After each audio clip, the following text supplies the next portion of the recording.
ಓಂ ಶ್ರೀ ಗುರು ಬಸವಲಿಂಗಾಯ ನಮಃ. ಸರ್ವರಿಗೂ ಭಕ್ತಿಯ ಶರಣು ಶರಣಾರ್ಥಿಗಳು. ತರಂಗಿಣಿ ವೀರವಿರಾಗಿಣಿ ಅಕ್ಕ ಮಹಾದೇವಿ ತಾಯಿಯವರ ಜೀವನ ಚರಿತ್ರೆಯನ್ನು ಆಧರಿಸಿದ ಕಾದಂಬರಿ. ಈ ಕಾದಂಬರಿಯ ರಚನಾಕಾರರು ಜಗದ್ಗುರು ಮಾತೆ ಮಹಾದೇವಿ ತಾಯಿಯವರು. ಭಾಗ 3 ಗಮನ. ಇದರಲ್ಲಿ ಅಧ್ಯಾಯ 27 ಕಾಡಾರಣ್ಯದಲ್ಲಿ ಕಾಲು ದಾರಿ. ಮಹಾದೇವಿ ಪೂಜೆಗೆ ಕುಳಿತರೂ ಸಮಾಧಾನವಿಲ್ಲ. ಗಳಿಗೆಗಳಿಗೆಗೂ ಭೀತಿ ವೃದ್ಧಿಯಾಗುತ್ತಿದೆ. ಹಾವಿನ ಬಾಯೊಳಗೆ ಸಿಕ್ಕಿಬಿದ್ದ ಕಪ್ಪೆಯಂತೆ ಒದ್ದಾಡತೊಡಗಿದ್ದಳು. ವಸಂತಕ ಮರಳಿ ಬರುವ ಕ್ಷಣವು ಸಮೀಪಿಸುತ್ತಿದ್ದಂತೆಯೇ ತನ್ನ ದುಃಖವನ್ನು ಚನ್ನಮಲ್ಲಿಕಾರ್ಜುನನಲ್ಲಿ ತೋಡಿಕೊಳ್ಳತೊಡಗಿದಳು. ಹಿಂದಣ ಹಳ್ಳ ಮುಂದಣ ತೊರೆ ಸಲ್ಲುವ ಪರಿಯಂತು ಹೇಳ, ಹಿಂದಣ ಕೆರೆ ಮುಂದಣ ಬಲೆ ಹದುಳವಿನ್ನೆಲೆಯದು ಹೇಳ, ನೀನಿಕ್ಕಿದ ಮಾಯೆ ಕೊಲುತಿಪ್ಪುದು ಕಾಯಯ್ಯ ಕಾಯಯ್ಯ ಚನ್ನಮಲ್ಲಿಕಾರ್ಜುನ. ಎಂತಹ ಮರ್ಮಭೇದಕ ಸ್ಥಿತಿಯಲ್ಲಿ ನನ್ನನ್ನು ನಿಲ್ಲಿಸಿರುವೆ ದೇವ. ಹಿಂದಕ್ಕೆ ಹೆಜ್ಜೆ ಇಟ್ಟರೆ ಹಳ್ಳ, ಮುಂದಕ್ಕೆ ಹೆಜ್ಜೆ ಇಟ್ಟರೆ ಇನ್ನೂ ವಿಸ್ತಾರವಾದ ತೊರೆ. ಯಾವ ದಡವನ್ನೂ ಮುಟ್ಟಲಾರೆ. ಒಂದು ಕಡೆ ಕೆರೆ, ಇನ್ನೊಂದೆಡೆ ಬಲೆ. ಹೇಗೆ ಪಾರಾಗಲಿ? ಮಾಯಾಪಂಜರದಲ್ಲಿ ಕೆಡಹುವ ನಿನ್ನ ಪ್ರಯತ್ನ ಸಾಕು ತಂದೆ. ಮೇಲಿನಿಂದ ಸಹಾಯವನ್ನು ಕಳಿಸಿ ಎತ್ತಿಕೊ. ಆಸೆ ನಿರಾಸೆಗಳ ಉಯ್ಯಾಲೆಯಲ್ಲಿ ತೂಗುವಾಗಲೇ ಗುರುಲಿಂಗ ದೇವರ ನೆನಪಾಯಿತು. ನಿನ್ನ ಮುಂದೆ ಯಾವ ದುಃಖ ತೋಡಿಕೊಂಡರೂ ಅಷ್ಟೇ ಕಾರುಣ್ಯರಹಿತ ವರ್ತನೆ ನಿನ್ನದು. ಜೀವಂತ ದೇವರಾದ ಗುರುಗಳ ಮುಂದೆ ತೋಡಿಕೊಂಡರೆ ಮುಂದಣ ಪಥವನ್ನಾದರೂ ತೋರಬಹುದು. ಪೂಜೆಯನ್ನು ಮುಗಿಸಿ ಮೇಲೆದ್ದು ತಂದೆಯ ಬಳಿಗೆ ಹೋದಳು. ಅಪ್ಪ, ಮಠಕ್ಕೆ ಗುರುಗಳ ಬಳಿಗೆ ಹೋಗಿ ಬರುತ್ತೇನೆ. ಅವರೇನಾದರೂ ಬೆಳಕು ತೋರಿಸಬಹುದು. ಆಗಲಿ ಮಗಳೇ. ಮುಂದಿನ ಬೀದಿಯಲ್ಲಿ ಕಾವಲುಗಾರರು ಇದ್ದಂತೆ ತೋರುವುದು. ಹಿಂದಿನ ಬಾಗಿಲಲ್ಲಿ ಹೋಗು. ಒಬ್ಬಳೇ ಹೋಗದಿರು. ಇನ್ನೇನಾದರೂ ಮಾರ್ಗದರ್ಶನ ಸಿಗಬಹುದಾಗಿದ್ದರೆ ಅವರಿಂದ ಮಾತ್ರವಷ್ಟೇ. ಆಗಲಿ ಅಪ್ಪ, ಶೈಲಜೆಯನ್ನು ಸಂಗಡ ಕರೆದೊಯ್ಯುವೆ. ಶೈಲಜೆಯೊಡನೆ ಮಹಾದೇವಿ ಮಠದ ಕಡೆಗೆ ನಡೆದಳು. ರಾಜಮಾರ್ಗವನ್ನು ತಪ್ಪಿಸಿ ಸುತ್ತು ಹಾದಿಯನ್ನು ತುಳಿಯುತ್ತಾ ಮಠಕ್ಕೆ ಬಂದಾಗ ಗುರುಗಳು ತಮ್ಮ ಕೋಣೆಯಲ್ಲಿ ಅಧ್ಯಯನದಲ್ಲಿ ಆಸಕ್ತರಾಗಿದ್ದರು. ಆದರೂ ಅವರ ಮನಸ್ಸು ಗಾಳಿಗಿಟ್ಟ ಸೊಡರಿನಂತೆ ಹೊಯ್ದಾಡುತ್ತಿತ್ತು. ಅವರು ಮಹಾದೇವಿಯ ನಿರೀಕ್ಷೆಯಲ್ಲಿಯೇ ಇದ್ದಂತೆ ತೋರುತ್ತಿದ್ದರು. ನಮಸ್ಕರಿಸಿ ಸ್ವಲ್ಪ ದೂರದ ಮಂದಲಿಗೆಯ ಮೇಲೆ ಗೆಳತಿಯರು ಕುಳಿತರು. ಗುರುಗಳೇ, ನಿಮ್ಮಳೆಯನ ಕಾಟ ಸಹಿಸಲು ಅಸದಳ. ಅವನಿಗೆ ಹೃದಯ ಸಹ ಇದ್ದಂತೆ ತೋರದು, ಗಂಭೀರವಾಗಿ ಮಹಾದೇವಿ ಹೇಳಿದಳು. ಕರ್ಣಾಕರ್ಣಿಯಾಗಿ ಸುದ್ದಿ ಬಂದು ಗುರುಗಳಿಗೆ ಮುಟ್ಟಿದ್ದಿತು. ಆದರೆ ಯಾಕೋ ಅವರಿಗೆ ಸ್ವಲ್ಪ ಅಧೀರತೆ ಸಮನಿಸಿತು. ಮಹಾದೇವಿಯ ಮಾತು ಕೇಳಿ ರಾಜಾಶ್ರಯದ ಆಮಿಷಕ್ಕೊಳಗಾಗಿ ತನ್ನ ಮನವನ್ನಾಗಲೇ ಬದಲಿಸಿಬಿಟ್ಟಳೋ ಎಂದು ಕಳವಳಕ್ಕೀಡಾದರು. ಯಾರಮ್ಮ ನನ್ನಳಿಯ? ಉತ್ಕಟ ಧ್ವನಿಯಲ್ಲಿ ಪ್ರಶ್ನಿಸಿದರು. ಮತ್ತಿನ್ನಾರು? ನಂಬಿದವರನ್ನು ಇಂಬುಗೊಳ್ಳದೆ ಗೋಳಾಡಿಸುವ ಚನ್ನಮಲ್ಲಿಕಾರ್ಜುನ. ಎದೆಯ ಭಾರ ಅವರಿಗೆ ಇಳಿಯಿತು. ಓಹೋ, ನಿನ್ನ ಗಂಡನ ಮೇಲೆ ದೂರು ಹೇಳಲು ಬಂದಿರುವೆಯಾ? ಸಮಾಧಾನದಿಂದ ನಕ್ಕರು. ಅಲ್ಲದೆ ಏನು? ಮಾಡಿಕೊಂಡ ಹೆಂಡತಿಯನ್ನು ಅನ್ಯರಿಗೊಪ್ಪಿಸುವ ಪಾಪ ಕಾರ್ಯವನ್ನು ಯಾವ ಲಜ್ಜೆಗೇಡಿ ಪುರುಷನೂ ಮಾಡಲಿಕ್ಕಿಲ್ಲ. ಆದರೆ ಇವನು ಮಾಡುತ್ತಲಿರುವನು. ಸರ್ವಸ್ವವನ್ನು ಸಮರ್ಪಿಸಿರುವ ನನ್ನನ್ನು ಕೌಶಿಕನ ಕೈಗೆ ಒಪ್ಪಿಸುವ ಪ್ರಯತ್ನ ಸರಿಯೇ ಗುರುಗಳೇ? ಕಾತುರದಿಂದ ಕೇಳಿದಳು. ಎಲ್ಲವನ್ನೂ ವಿವರವಾಗಿ ಹೇಳು ಮಗಳೇ. ಮಹಾದೇವಿ ನಡೆದ ವಿಷಮ ಘಟನೆಯನ್ನು ಸವಿಸ್ತಾರವಾಗಿ ಹೇಳಿದಳು. ನಿನ್ನೆ ನಿರ್ದಿಷ್ಟವಾದ ಉತ್ತರವನ್ನು ಕೊಟ್ಟಾಗಿದೆ. ಆದರೆ ರಾಜನ ಗೆಳೆಯ ವಸಂತಕ ಕಾಲಾವಧಿ ನೀಡಿ ಹೋಗಿದ್ದಾನೆ. ಇಂದು ಹಗಲಿನ 2ನೇ ಜಾವದ ವೇಳೆಗೆ ಆಗಮಿಸುವುದಾಗಿ ಹೇಳಿದ್ದಾನೆ. ಕಾಲ ಸಮೀಪಿಸುತ್ತಿದೆ. ನಿನ್ನೆ ಅವನು ಬಂದು ಹೋದಾಗಿನಿಂದ ಮನೆಯ ತಲೆಬಾಗಿಲಿಗೆ ಶಸ್ತ್ರಸಜ್ಜಿತ ಪಟುಭಟರ ಕಾವಲು ಬೇರೆ. ಗುರುಲಿಂಗ ದೇವರು ಗಂಭೀರವದನರಾದರು. ಕೆಲವು ಕ್ಷಣ ಕಾಲ ಅವರು ಅಂತರ್ಮುಖರಾದರು. ಕಲ್ಲು ಬಿದ್ದ ಸರೋವರದಲ್ಲಿ ತೆರೆಗಳು ಏಳುವಂತೆ ಅವರ ಮುಖದ ಮೇಲೆ ಚಿಂತೆಯ ಅಲೆಗಳು ಎದ್ದು ಹಣೆಯು ನೆರಿಗೆಗಟ್ಟಿತು. ಒಪ್ಪದಿದ್ದರೆ ಏನು ಮಾಡುವನಂತೆ? ಅವರು ಪ್ರಶ್ನಿಸಿದರು. ರಾಜದಂಡದ ಭಯವನ್ನು ತೋರಿಸುತ್ತಿದ್ದಾನೆ. ನನ್ನಿಂದಾಗಿ ನನ್ನನ್ನು ಹೆತ್ತವರೂ ಈ ಮುಪ್ಪಾವಸ್ಥೆಯಲ್ಲಿ ನೋಯಬೇಕಲ್ಲ ಎಂದು ನನ್ನ ಕಳವಳ ಗುರುಗಳೇ, ಉದ್ವೇಗದಿಂದ ನುಡಿದಳು. ಇದು ನಿನ್ನ ಪರೀಕ್ಷೆಯ ಕಾಲ ತಂಗಿ. ಇಲ್ಲಿಯ ತನಕ ಗಳಿಸಿಕೊಂಡ ಜ್ಞಾನದಲ್ಲಿ ಎಷ್ಟನ್ನು ಅಳವಡಿಸಿಕೊಂಡಿದ್ದೀಯಾ ಎಂಬುದನ್ನು ಹೊರಗಿಕ್ಕಿ ಅರೆದು ನೋಡುವ ಕಾಲ. ದೇವನು ಅಕ್ಕಿಯು ಬೆಂದಿದೆಯೇ ಇಲ್ಲವೇ ಎಂದು ಅಗುಳನ್ನು ಹಿಸುಕಿ ನೋಡುತ್ತಿದ್ದಾನೆ. ಇದೆಂತಹ ಪರೀಕ್ಷೆ ಗುರುಗಳೇ? ಬೆಕ್ಕಿಗೆ ಚೆಲ್ಲಾಟ, ಇಲಿಗೆ ಪ್ರಾಣ ಸಂಕಟ. ವಾರವಿಡೀ ದುಡಿದ ಕೂಲಿಯವನು ಕೂಲಿಯ ಕಾಳನ್ನು ಕೇಳಲು ಹೋದಾಗ ದುಡಿಸಿಕೊಂಡ ಸಿರಿವಂತನು ತನ್ನ ಹಗೆಯಹದ ವರ್ಣನೆ ಮಾಡಿ ಅದನ್ನು ತೆಗೆದಾಗ ಕಾಳು ಕೊಡುವೆ ಎಂದರೆ ಈ ಬಡವನ ಗತಿ ಹೇಗೆ? ಸಿರಿವಂತ ಹಗೆಯಹ ತೆಗೆಯುವುದರಲ್ಲಿ ಬಡವನ ಪ್ರಾಣವೇ ಹೋಗಿಬಿಡಬಹುದು. ಮತ್ತೆ ಮತ್ತೆ ಕಾಳನ್ನು ತೋರುತ್ತಲೇ ಹೋದರೆ ಗಟ್ಟಿ ಕಾಳು ಸಹ ಹಾರಿ ಹೋಗಬಹುದು. ಪರೀಕ್ಷೆಗೂ ಒಂದು ಮಿತಿ ಬೇಡವೇ? ಅಸಹನೆಯಿಂದ ಕೇಳಿದಳು. ಸಾವಧಾನ, ಶಾಂತಿ. ಶಿವನ ಕರುಣೆ ಯಾವ ರೂಪದಲ್ಲಿ ಬರುವುದೋ ಹೇಳಲಿಕ್ಕಾಗದು ತಾಯಿ. ಕೆಲವೊಮ್ಮೆ ಬೇಗನೆ ಗ್ರಹಿಸಿಕೊಳ್ಳಲು ಅಸಮರ್ಥರಾಗುತ್ತೇವೆ. ಅಂದರೆ ಮೊದಲನೆಯದಾಗಿ ದೇವರಲ್ಲಿ ನಿನಗೆ ಏಕಪ್ರಕಾರದ ಪರಿಪೂರ್ಣ ಶರಣಾಗತಿ ಇರಲಿ. ನಂಬಿ ಪಾದ ಹಿಡಿದವರನ್ನು ಎಂದಿಗೂ ಅವನು ಕೈಬಿಡನು ಎಂಬ ವಿಶ್ವಾಸ ಮೈಗೂಡಲಿ. ನೋಡುವ, ಶೈಲಜೆಗೆ ಮದುವೆ. ಅವಳಿಗೆ ಒಡವೆಯನ್ನು ಆರಿಸಲು ನೀನು ಶಂಕರ ಶೆಟ್ಟರ ಅಂಗಡಿಗೆ ಹೋಗುವೆ. ಆಗ ಅಂಗಡಿಯಲ್ಲಿನ ಎಲ್ಲ ಒಡವೆಗಳನ್ನು ತಿಕ್ಕಿ ನೋಡುವೆಯಾ? ಇಲ್ಲ. ನನಗೆ ಬೇಕು ಎನಿಸಿದ್ದನ್ನು, ನನ್ನ ಮನ ಸೆಳೆದಿದ್ದನ್ನು ಕೈಗೆತ್ತಿಕೊಂಡು ಹೊರಗೆ ಹಚ್ಚುವೆ. ಸರಿ, ನೀನು ಹೊರಗೆ ತಿಕ್ಕಿ ನೋಡುತ್ತಿರುವೆ ಎಂಬುದರ ಅರ್ಥವೇನು? ಆ ಒಡವೆಯ ಮೇಲೆ ನನ್ನ ಕಣ್ಣು ಬಿದ್ದಿದೆ, ಅದರ ಮೇಲೆ ನನ್ನ ಮನ ಹರಿದಿದೆ ಎಂದು. ಹಾಗೆಯೇ ತಾಯಿ. ಕಷ್ಟ ವಿಘ್ನಗಳ ಹೊರಗೆ ಶಿವನು ನಿನ್ನನ್ನು ಹಚ್ಚುತ್ತಿದ್ದಾನೆ ಎಂದರೆ ಅವನ ಕಣ್ಣು ನಿನ್ನ ಮೇಲೆ ಬಿದ್ದಿದೆಯವ್ವ, ಅವನ ಮನ ನಿನ್ನ ಮೇಲೆ ಹರಿದಿದೆ. ಗುರುಗಳ ಮಾತಿನಿಂದ ಮಹಾದೇವಿ ಪುಳಕಗೊಂಡಳು. ಹಾಗೆಂದು ನಂಬಮ್ಮ. ಸಮುದ್ರದಲ್ಲಿ ದೊಡ್ಡ ದೊಡ್ಡ ಅಲೆಗಳು ಏಳುತ್ತವೆ. ಆ ಅಲೆಗಳ ಉದ್ದೇಶ ದಂಡೆಯ ಮೇಲಿರುವ ಊರು ಕೇರಿಗಳನ್ನು ಕೊಚ್ಚಿ ಹಾಕುವುದಲ್ಲ, ಸಮುದ್ರದ ನೀರನ್ನು ಸ್ವಚ್ಛವಾಗಿರಿಸುವುದು. ಹಾಗೆಯೇ ಬಾಳಿನಲ್ಲಿ ಸುಖ ದುಃಖದ ಅಲೆಗಳು ಬದುಕನ್ನು ಶುದ್ಧೀಕರಿಸಲು ಬರುವವು, ನಾಶ ಮಾಡಲಿಕ್ಕಲ್ಲ.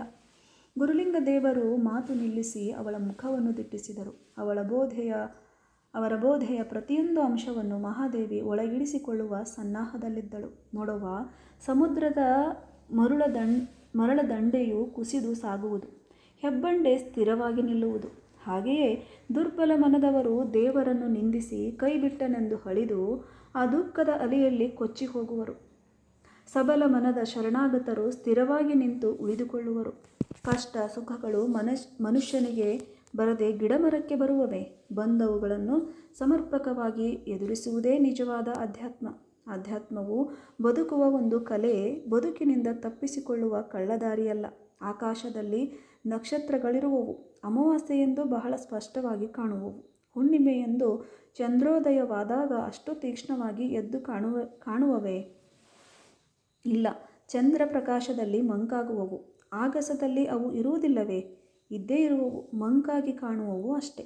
ಸೂರ್ಯನ ಉದಯವಾದಾಗ ಪೂರ್ತಿಯಾಗಿ ಕಾಣದಂತಾಗುವವು. ಹೌದು ಮಗಳೇ, ಅಜ್ಞಾನದ ಅಂಧಕಾರವಿದ್ದಾಗ ಬಾಳಿನ ಆಗಸದಲ್ಲಿ ಸುಖ ದುಃಖದ ನಕ್ಷತ್ರಗಳು ಗಾಢವಾಗಿ ತೋರುವವು. ಸುಜ್ಞಾನದ ಚಂದ್ರೋದಯವಾದಾಗ ಅವು ಮಂಕಾದರೆ, ಸ್ಥಿತಪ್ರಜ್ಞತೆಯ ಸೂರ್ಯೋದಯವಾದಾಗ ಅಲ್ಲಿದ್ದರೂ ಕಾಣದಾಗುವವು. ಹೌದು ಗುರುದೇವ, ನಿಜಕ್ಕೂ ಸತ್ಯ. ಮಹಾದೇವಿಯ ಮುಖದ ಚಂದ್ರನಿಗೆ ದಟ್ಟವಾಗಿ ಮುಸುಕಿದ್ದ ಚಿಂತೆಯ ಕಾರ್ಮೋಡಗಳು ಗುರುಬೋಧೆಯ ಗಾಳಿ ಬೀಸಿ ಒಂದೊಂದಾಗಿ ಸರಿಯತೊಡಗಿದ್ದವು. ಮತ್ತೆ ಅರಿವಿನಿಂದ ಮುಖವು ಕಾಂತಿಯುಕ್ತವಾಗತೊಡಗಿತ್ತು. ಪರಮಾತ್ಮನೆಂಬ ಮಹಾಶಿಲ್ಪಿಯ ಕೈಗೆ ನಿನ್ನ ಬಾಳ ಶಿಲೆಯನ್ನು ಒಪ್ಪಿಸಿರುವೆ ತಾಯಿ. ಚಿಂತಿಸಬೇಡ, ಅವನು ಅದನ್ನು ಮೂರ್ತೀಕರಿಸುವನು. ತಾನೊಂದು ಮೂರ್ತಿಯಾಗಬೇಕೆಂಬ ಹಂಬಲ ಆ ಶಿಲೆಗೆ ಎಷ್ಟು ಇದೆಯೋ, ಸುಂದರವಾದ ಶಿಲ್ಪವೊಂದನ್ನು ರೂಪಿಸಿ ತನ್ನ ಹೆಸರನ್ನು ಮೆರೆಸಿಕೊಳ್ಳುವ ಶಿಲ್ಪಿಯ ಹಂಬಲವೂ ಅಷ್ಟೇ ಉತ್ಕಟವಾಗಿರುವುದು. ದೈವಿ ಸಂದೇಶವನ್ನು ಸಾರಲು ವಾಹನವಾಗಿ ಬಂದ ನಿನ್ನನ್ನು ಪರಮಾತ್ಮನು ಖಂಡಿತ ಬಲಿಗೊಡನು. ಕಬ್ಬಿಣದ ಬಿಡಿ ಬಿಡಿ ಭಾಗಗಳನ್ನು ತೆಗೆದುಕೊಂಡು ನೀರಿಗೆ ಹಾಕು, ಏನಾಗುವುದು? ಅವು ಮುಳುಗುವವು. ಅವುಗಳನ್ನೆಲ್ಲ ಒಟ್ಟಾಗಿ ಕೂಡಿಸಿ ಹಡಗನ್ನಾಗಿ ಮಾಡಿ ನೀರಿಗೆ ಬಿಡು, ಆಗ ಅದು ತೇಲುವುದು. ಅದೇ ರೀತಿ ಬದುಕಿನ ಘಟನೆಗಳನ್ನು ಬಿಡಿಯಾಗಿ ನೋಡಿದರೆ ದುಃಖಕಾರಕವಾಗಿ ಕಾಣುತ್ತವೆ, ಮುಳುಗಿಸಲು ಬಂದಂತೆ ಎನಿಸುತ್ತದೆ. ಆದರೆ ಸಮಗ್ರ ಸಾಧನೆಯ ದೃಷ್ಟಿಯಿಂದ ನೋಡಿದಾಗ ಅವು ಮುಳುಗಿಸಲು ಬಂದವಲ್ಲ, ತೇಲಿಸಲು ಬಂದವು ಎನಿಸುತ್ತದೆ. ಮಹಾದೇವಿಯ ಮುಖದಲ್ಲಿ ಸಂತೃಪ್ತಿಯ ಕಳೆ ಮಿನುಗಿತು.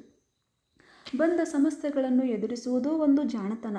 ನೋಡು, ಕಲಸಿದ ಮಣ್ಣನ್ನು ಮಾಳಿಗೆಯ ಮೇಲೆ ಮೇಲು ಮುದ್ದೆ ಹಾಕಲು ಒಯ್ಯುವಾಗ 10 ಜನ ಸಾಲಾಗಿ ನಿಲ್ಲುವರು. ಒಂದು ತೂಕದ ಮೇಲೆ ಮಣ್ಣು ತುಂಬಿದ ಬುಟ್ಟಿಯನ್ನು ಎಸೆಯುವರು. ಅದೇ ಎಚ್ಚರಿಕೆ. ತೂಕದ ಮೇಲೆ ಪಕ್ಕದಲ್ಲಿದ್ದವನು ಹಿಡಿಯುವನು. ಅವನು ಎಚ್ಚರ ತಪ್ಪಿ ನಿಂತರೆ ಆ ಬುಟ್ಟಿ ಬಂದು ಬಡಿಯುವುದು, ಕೆಡಹುವುದು. ಹಾಗೆಯೇ ಕಷ್ಟಗಳು ಬಂದಾಗ ಹೇಡಿಯಾಗಿ ಏನೂ ಪ್ರಯತ್ನ ಮಾಡದೆ ದೇವರ ಮೇಲೆ ಸಂಪೂರ್ಣ ಭಾರ ಹಾಕಿ ನಿಂತರೆ ಆ ಕಷ್ಟದ ಬುಟ್ಟಿ ಬಡಿದು ಕೆಡಹದೇ ಇರದು. ಎಚ್ಚರಿಕೆಯಿಂದ ಪುರುಷ ಪ್ರಯತ್ನದಿಂದ ಹಿಡಿದರೆ ಅದು ಪೆಟ್ಟು ಮಾಡದೆ ಹಗುರವಾಗಿ ಕೈ ಸೇರುವುದು. ಹಾಗಾದರೆ ಈ ಕಷ್ಟವು ನನ್ನ ಉದ್ಧಾರಕ್ಕಾಗಿಯೇ ಬಂದಿದೆ ಎನ್ನುವಿರಾ? ಮಹಾದೇವಿ ಪ್ರಶ್ನಿಸಿದಳು. ನೀನೇ ಆಲೋಚಿಸು. ಕೌಶಿಕನೆಂಬ ಕಪ್ಪು ಬಟ್ಟೆಯ ಮೇಲೆ ನಿನ್ನ ಬಾಳಿನ ರತ್ನಾಹಾರವನ್ನು ದೇವನು ಪ್ರದರ್ಶಿಸುತ್ತಿರುವನು. ತೂಗಿ ತೂಗಿ ಗುರುಲಿಂಗ ದೇವರು ಹೇಳಿದರು. ಬೆಚ್ಚಿಬಿದ್ದಳು ಮಹಾದೇವಿ. ಅಧಿಕಾರ, ಅರಮನೆ, ರಾಜಾಶ್ರಯ ಈ ಎಲ್ಲ ಪ್ರಲೋಭನೆಗಳನ್ನು ಗೆದ್ದ ಸ್ವಭಾವ ವೈರಾಗ್ಯದ ವೀರ ವಿರಕ್ತೆ ಎಂದು ಜಗತ್ತು ನಿನ್ನನ್ನು ಪ್ರಶಂಸಿಸದೆ ವಿಲಾಸಿಯ ಕಪ್ಪು ಬಟ್ಟೆಯ ಹಿನ್ನೆಲೆಯಲ್ಲಿ ವಿರಕ್ತೆಯ ಹೋರಾಟದ ರತ್ನಹಾರ ಇಮ್ಮಡಿಸಿದ ಕಾಂತಿಯಿಂದ ಶೋಭಿಸುವುದು. ಇದು ಸತ್ಯವೇ ಗುರುದೇವ? ನಿಶ್ಚಯವಾಗಿಯೂ ಸತ್ಯ. ಇಷ್ಟೇ ಅಲ್ಲ ತಾಯಿ, ದೇವರು ನಿನ್ನ ಉದ್ಧಾರಕ್ಕೆ ಸಂಕಲ್ಪ ಮಾಡಿರುವನು, ಗಂಭೀರವಾಗಿ ಹೇಳಿದರು ಗುರುಗಳು. ಅದು ಹೇಗೆ? ಮುದ್ದು ಪಕ್ಷಿಯೊಂದು ಆಟವಾಡಲು ಹೋಗಿ ಬೇಟೆಗಾರನ ಬಲೆಯಲ್ಲಿ ಸಿಕ್ಕು ಒದ್ದಾಡುತ್ತದೆ. ಆಗ ಸಾಕಿದವರು ಅದರ ಪ್ರಾಣ ಉಳಿಸಲು ಬಲೆಯನ್ನು ಕತ್ತರಿಸಬೇಕಾಗುವುದು. ಹೌದು, ಹಾಗೆಯೇ ನೀನು ತಾಯಿ, ತಂದೆ, ಹುಟ್ಟಿದ ಊರು ಎಂಬ ವ್ಯಾಮೋಹದ ಸೀಮಿತ ಬಲೆಯಲ್ಲಿ ಸಿಕ್ಕಿಬಿದ್ದಿರುವೆ. ಇಲ್ಲಿಂದ ಬಿಡುಗಡೆಯಾಗದ ಹೊರತು ಸುಖವಿಲ್ಲ. ಶರಣರ ಸಂಘವನ್ನು ಸೇರದ ಹೊರತು ಪರಿಪೂರ್ಣತೆ ಇಲ್ಲ. ಅದಕ್ಕಾಗಿ ಆ ಮಾಯಾವಿ ಶಿವನು ಕೌಶಿಕನೆಂಬ ಕತ್ತರಿಯನ್ನು ತಂದು ವ್ಯಾಮೋಹದ ಬಲೆಯನ್ನು ಒತ್ತಾಯದಿಂದ ಕತ್ತರಿಸುತ್ತಿರುವನು.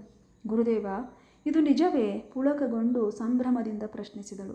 ಪರಮಸತ್ಯ. ಒಂದೊಂದು ಪದವನ್ನೂ ಮೆಲುಕಾಡಿಸುತ್ತಾ ಮಹಾದೇವಿ ಮೈ ಮರೆತಿದ್ದಳು. ಆದರೆ ಅಷ್ಟರಲ್ಲಿ ಗಡಗಡನೆ ನಡುಗುತ್ತಾ ಅಳುತ್ತಾ ಬಂದ ಗಿರಿಜಾಂಬೆಯ ಆಗಮನ ಎಲ್ಲರನ್ನೂ ಸಮಸ್ಯೆಗೆ ಈಡು ಮಾಡಿತು. ಎಲ್ಲರ ಚಿತ್ತಗಳು ಅತ್ತ ತಿರುಗಿದವು. ಗಿರಿಜಾಂಬೆ ಗುರುಗಳ ಪಾದಕ್ಕೆ ನಮಸ್ಕರಿಸಿ ನಿಂತು ಬಿಕ್ಕಿ ಬಿಕ್ಕಿ ಅಳತೊಡಗಿದಳು.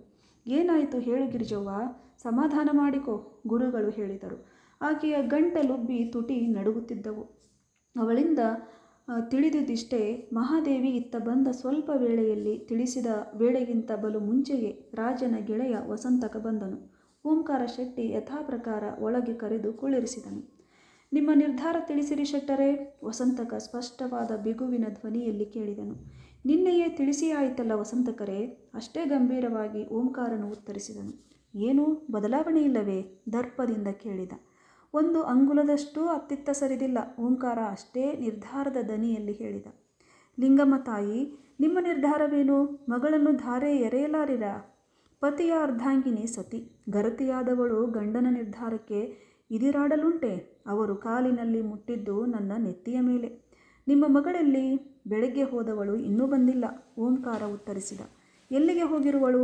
ಸದ್ಗುರುಗಳ ದರ್ಶನಕ್ಕೆ ಹೋಗಿರುವಳು. ಸರಿ, ನಂತರ ಆಕೆಯನ್ನು ವಿಚಾರಿಸೋಣ ಎಂದು ಅಧಿಕಾರವಾಣಿಯಿಂದ ಹೇಳಿ ವಸಂತಕ ಚಪ್ಪಾಳೆ ತಟ್ಟಿದ. ಕತ್ತಿಯನ್ನು ಒರೆಯಿಂದ ಎಳೆದುಕೊಂಡು ಸೈನಿಕರು ಎದುರು ನಿಂತರು. ರಾಜಾಜ್ಞೆಯ ಉಲ್ಲಂಘನೆಗಾಗಿ ಇವರನ್ನು ಬಂಧಿಸಿ ಕರೆದೊಯ್ಯಿರಿ.